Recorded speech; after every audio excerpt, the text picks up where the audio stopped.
Pebbles, nagbigay ng babala at pasabog, tungkol sa nagaganap na rally o pagtitipon-tipon ng mga miyembro ng INC, sa EDSA White Plains.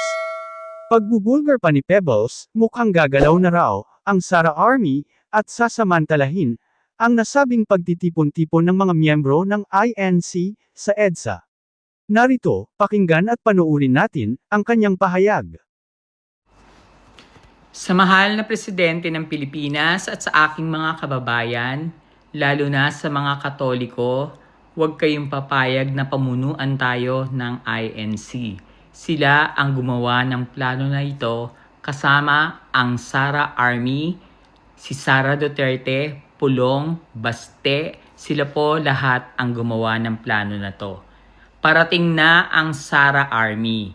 Nagbigay na ng hudyat si Eduardo Manalo bukas na lusubin ang Camp Aguinaldo at Camp Crame. Maraming reservists sa loob ng Camp Aguinaldo at Camp Crame na INC.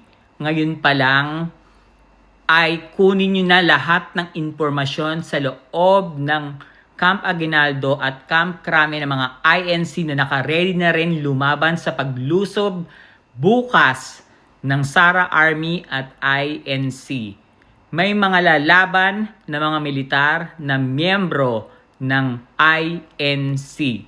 Militar na miyembro ng INC. Bukas lulusob sila sa Malacanang pagkatapos nilang lumusob sa Camp Aguinaldo at sa Camp Crame. Didiretso sila sa Malacanang para gawin uli yung nangyari sa kay Apo Lakay noong 1986. Tandaan nyo, bukas lulusob sila sa Camp Aguinaldo at Camp Crame.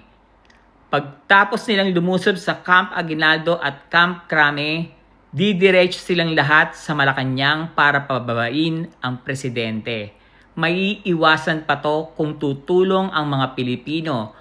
Huwag niyong hayaan pamunuan tayo ng mga Duterte at higit sa lahat, huwag niyong papayagan na pamunuan tayo ng kulto ng INC. Mga Katoliko, bumangon, lumaban. Huwag kayong matakot, kaya pa natin yan. Diyos ko, langaw lang sila. Yan ang plano nila. Chururut tusok, Eduardo. Kung ilalabas si Ka Angel, wala kang magagawa. Isipin nyo lahat mga kababayan. Pinakulong niya ang kanyang kapatid. Pinakulong nila si Ka Angel, pero hindi nila pinagtanggol. Samantalang si Marcoleta na sampid lang sa relihiyon at kulto nila, pinagtanggol nila. Yan ang kulto.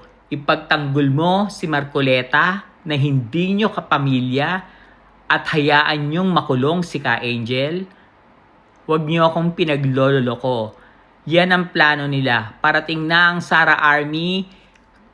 Hulihin nyo si Pocky, si Fillmore, si De Leon at lahat ng retired militaries dahil lahat sila ay nagplano na pabagsakin ang presidente at babuyin ang Pilipinas.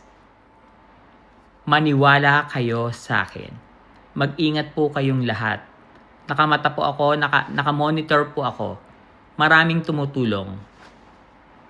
Chururut tusakbe. Ay isa pa, hindi lahat yan ay INC.